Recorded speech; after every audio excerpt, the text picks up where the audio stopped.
Potentiometer is not the device for measuring potential, first of all. In fact, potential cannot be measured. It is used to measure the EMF of the cell. It's most prominent for measuring or comparing EMF of the cells. It can measure small potential differences also, because the accuracy that we obtain with its help is very high level. It works on the principle of null position. It simply means that when we get the reading during that position, there is no deflection, no current flows. You might say that the reading is obtained in open circuit. And it's a principle I would describe other way here. Suppose you are having a cell. You connect it between these 2 points. You could say this way also. The cell has been connected with these 2 points. If the potential difference here is 4 volt and this cell is also of 4 volt, then there will be no deflection in this small branch of this circuit. Why? Because this EMF, that is 4 volt, is getting balanced by the potential difference over here. This is the simple principle or the idea underlying this whole instrument. This EMF is balanced by a potential difference in the branch of the circuit. On this principle, we will proceed. The wire's length might be increased, decreased, and all variations are possible, but the principle is this one. You see, potential gradient is potential difference per unit length of the wire. And this could be written as I, R, this L, I, rho, L upon A. This is, we have changed, you see, this R by rho L upon A, L gets cancelled, and finally you get this value for potential gradient, I rho upon A. The unit of potential gradient is volt per meter.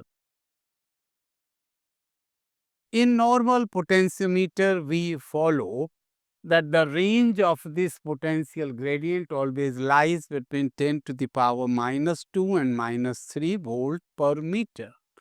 You also notice over here that for decreasing K, length should always be increased. If you want to decrease the potential gradient, the length should always be greater.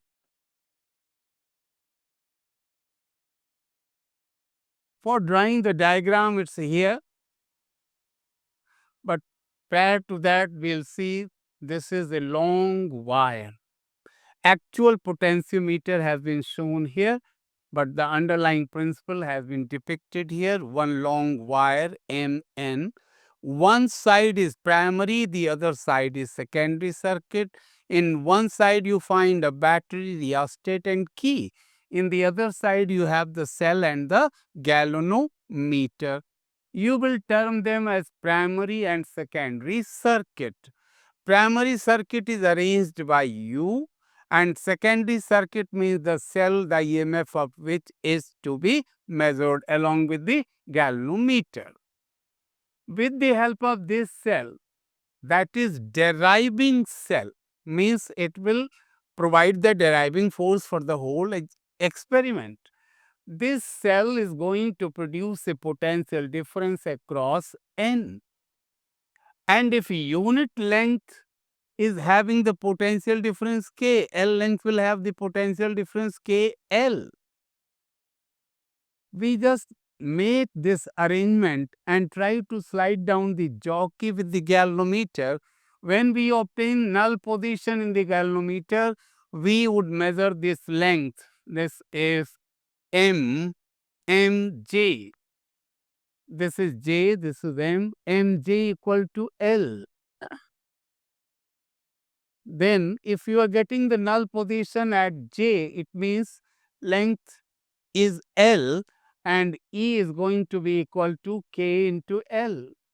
With two different cells, you will repeat the experiment. If the readings are L1, L2, you will get E1 equal to KL1, E2 equal to KL2. The ratio of the two is going to give you the comparison of EMF of two cells.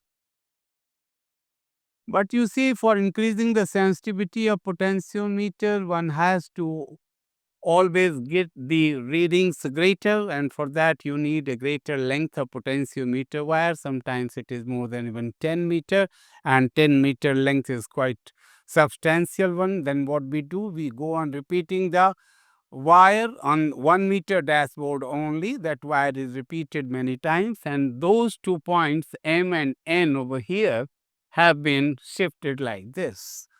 That Mn wire you find number of times, it could be 10 times, 8 times. Primary circuit is here, the same thing repeated, and secondary circuit with the cell. If two cells are there, two cells will be connected separately, one by one, but here we want to find the internal resistance of the cell. For that, we connect one external resistance capital R along with the cell. Once we take the reading with cell alone and the other time with the resistance also, if the readings are L1, L2, then E upon V is going to be L1 upon L2. Why? Because single cell alone it will be E, but when the cell is closed with the resistance, then you are going to get closed circuit, that is, you will get potential difference V. And you know the formula for internal resistance, this is R E upon V minus 1, you will replace E by V by L1 upon L2, and finally you are going to get the result for internal resistance. You see, many times this question is asked even viva of higher exams also, that why do we prefer potentiometer over voltmeter? Means what are the superiority points that goes with potentiometer? Why is it preferable? The one and only answer for this is that potentiometer always gives the reading in null position. In null position means there is no current in this secondary circuit. When the cell is not providing any current, its EMF will be read as such. That means it's going to give you the 100% accurate value of EMF of the cell.